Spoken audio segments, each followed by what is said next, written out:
Hi friends, welcome to Srivis. Please subscribe the button and press the bell icon.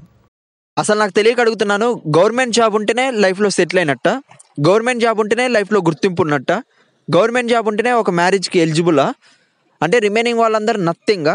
What the non sense అండి. రీసెంట్గా ఎక్కడ చూసినా government job government job government job అంటే government job లేకపోతే ఇక లైఫ్లో వాడు మూవ్ కాలేడా, లేకపోతే లైఫ్లో సర్వే కాలేడా? రిమైనింగ్ వాళ్ళందరూ ఏంటండి, ప్రతి ఒక్కడు నీ గవర్నమెంట్ జాబ్ ఉందా, నీ గవర్నమెంట్ జాబ్ లేదా, నీ గవర్నమెంట్ జాబ్ ఉంటే ఏం చేసావు, నీ గవర్నమెంట్ జాబ్ లేకపోతే ఏం చేస్తావు? అసలు నాకు సొసైటీ థింకింగ్ అనేది ఎడిపోతుందో నాకు అర్థం కావట్లేదు. రీసెంట్గా ఒక ఫంక్షన్కి వెళ్ళారండి. వాళ్ళ ఫాదర్ని అడిగారంట, మీ బాబు ఏం చేస్తున్నాడంటే, మా బాబు ఇలా ప్రైవేట్ జాబ్లో చేస్తున్నాడు అని చెప్పారంట. ప్రైవేట్ జాబ్ చేస్తున్నాడు, మా వాడు గవర్నమెంట్ జాబ్ చేస్తున్నాడు అని అవతల వాళ్ళు చెప్పారంట. వెంటనే ఆ ఫాదర్ ఈగోని దెబ్బతిద్దామనా? అంటే వాళ్ళ కొడుకు గవర్నమెంట్ జాబ్ చేస్తూ 10,000 తీసుకున్నా వాళ్ళ గొప్పే, ఇక్కడ ప్రైవేట్ జాబ్ చేస్తూ వాడు 60,000-70,000 సంపాదించినా నథింగ్.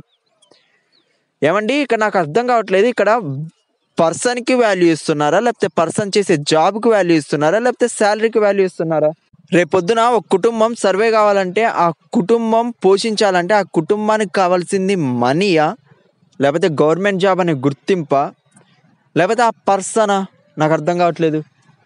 అంటే ఆ పర్సన్ ప్రైవేట్ జాబ్ చేస్తూ ₹1,00,000 సంపాదించినా అది నథింగ్.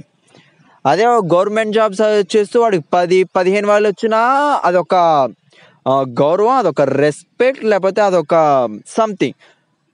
నాకు అర్థం కావట్లేదు. అడిగే ముందు ఒకసారి ఆలోచించండి, బాబు ఎక్కడ చేస్తున్నాడు, లేకపోతే ఏ వర్క్ చేస్తున్నాడు, అది గవర్నమెంట్ జాబ్ అయినా ఆ గవర్నమెంట్ జాబ్ ఎలాంటిది, వాడి శాలరీ ఎంత, లేకపోతే ప్రైవేట్ జాబ్ అయితే అది దేంట్లో, అసలు వాడి శాలరీ ఎంత, వాడి స్టేటస్ ఎంత. కొన్ని చోట్ల నాకు అసలు రియల్గా ఇప్పటికీ మతిపోతుంది. ఇంకా government job government job government job అంటున్నారు. గవర్నమెంట్ జాబ్ అందరూ గవర్నమెంట్ జాబే చేస్తే రిమైనింగ్ సొసైటీ కానీ, రిమైనింగ్ ట్రేడ్ సెంటర్ కానీ, రిమైనింగ్ సాఫ్ట్వేర్ జాబ్లు కానీ వీళ్ళందరూ చేసేది ఏంటిది? వీళ్ళందరూ చేయకపోతే రిమైనింగ్ అసలుకి కొలాప్సే కదా. నాకు అర్థం కావట్లేదు. ఫస్ట్ థింగ్, ఒక పర్సన్కి వాల్యూ ఇచ్చేటప్పుడు ఆ పర్సన్ శాలరీకి ఇస్తారా, లేకపోతే ఆ పర్సన్ పొజిషన్కి ఇస్తారా, లేకపోతే ఆ పర్సన్ చేసే జాబ్కి ఇస్తారా? ఇఫ్ ఇన్ కేస్ మీరు జాబ్కే ఇస్తారంటే, గవర్నమెంట్ జాబ్ చేసేవాడు 10,000 చేసినా అది మీకు సాటిస్ఫై అంటే గో త్రూ, మీ మైండ్ సెట్ మేము ఎవ్వరం బాగా చేయలేదు. అదే మీరు శాలరీకి ఇస్తారంటే ఫస్ట్ లెర్న్, వాడు చేసేది ఏంటిది, ఆ జాబ్ ఏంటిది, ఆ పొజిషన్ ఏంటిది. ఒక కంపెనీకి CEO, వాడు ప్రైవేట్, బట్ వాడి శాలరీ 1,70,000-80,000.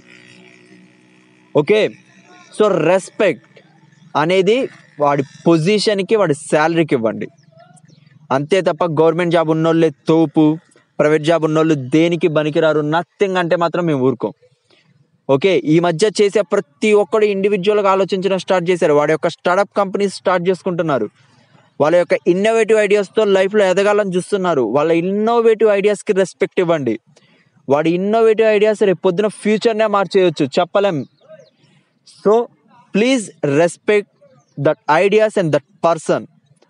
ఓన్లీ గవర్నమెంట్ జాబ్ వాళ్ళకే రెస్పెక్ట్ ఇస్తారంటే మాత్రం మేము ఊరుకోం. నన్ను అడిగితే మాత్రం నేను ఒకటే చెప్పగలను, నువ్వు శాలరీకి ఇంపార్టెన్స్ ఇస్తావా, లేకపోతే జాబ్కి ఇంపార్టెన్స్ ఇస్తావా అంటే నేను 100% నేను చేసే వర్క్కి తగ్గట్టు నాకు ఇచ్చే శాలరీకే నేను ఇంపార్టెన్స్ ఇస్తాను.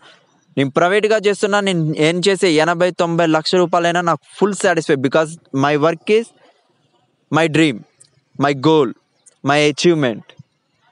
నేను చేసా, నేను కష్టపడ్డా, సో నాకు 80,000 శాలరీ వస్తుంది. I'm satisfy, I'm fully proud. అంతే తప్ప నేను గవర్నమెంట్ జాబ్ ఇంకా కొట్టలేదు అని చెప్పి నేను అస్సలు బాధపడను. ఈ మధ్య చేసే గవర్నమెంట్ జాబ్ ఎంప్లాయీస్, న్యూగా జాయిన్ అయ్యే గవర్నమెంట్ జాబ్ ఎంప్లాయీస్కి ఏం పెన్షన్ ఇవ్వట్లేదు. వాడు రిటైర్ అయినాక వాడు కూడా ఏదో ఒక కంపెనీ, ఏదో ఒక పని చేసుకుంటూ బతకాల్సిందే. అంతే తప్ప గవర్నమెంట్ ఏం పోషించదు. వాడు రిటైర్మెంట్ కాకముందుకు వాడంతా ఏం చేస్తాడో అంతే వాడి లైఫ్. సో ప్రైవేట్ జాబ్ కూడా అంతే, వాడుకున్నంతసేపు ఆ జాబ్లో అది అంతే, వాడు ఏం చేసినంత వరకే. అంతే తప్ప ప్రైవేట్ జాబ్ వాళ్ళకి ఆఫ్టర్ రిటైర్మెంట్ తర్వాతకి అని ఏముండదు. ప్రైవేట్ జాబ్ వాళ్ళు ఇంకా బిందాస్గా బతుకుతాను, నేను చెప్పగలను. సో ఫ్రెండ్స్, ఫైనల్లీ నేను చెప్పేది ఏంటంటే, మీ హార్డ్ వర్క్ని మీరు నమ్ముకోండి, మీ ఇన్నోవేటివ్ కాన్సెప్ట్స్ని మీరు నమ్ముకోండి. మీ యొక్క వర్క్ మీకు సాటిస్ఫాక్షన్ ఇస్తుందంటే గో త్రూ. అది ప్రైవేట్ గవర్నమెంట్ అని చూడకండి. ఇఫ్ ఇన్ కేస్ నీకు గవర్నమెంట్ మీద ప్యాషన్ ఉంటే గో త్రూ, గవర్నమెంట్ జాబ్ చేసుకోండి. ఇఫ్ ఇన్ కేస్ నీకు ప్రైవేట్ మీద లేకపోతే నువ్వే ఓన్గా ఒక కంపెనీని లీడ్ చేయాలనుకుంటున్నావా, నీకు కాన్సెప్ట్ ఉందా, గో త్రూ.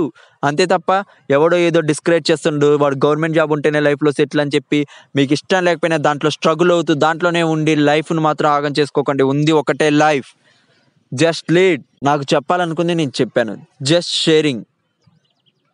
నా వ్యూస్ని షేర్ చేసుకున్నాను. సో మీకు నచ్చినట్లయితే ప్లీజ్ షేర్ యువర్ ఫ్రెండ్స్. దయచేసి షేర్ చేయండి. Thank you so much for watching this video.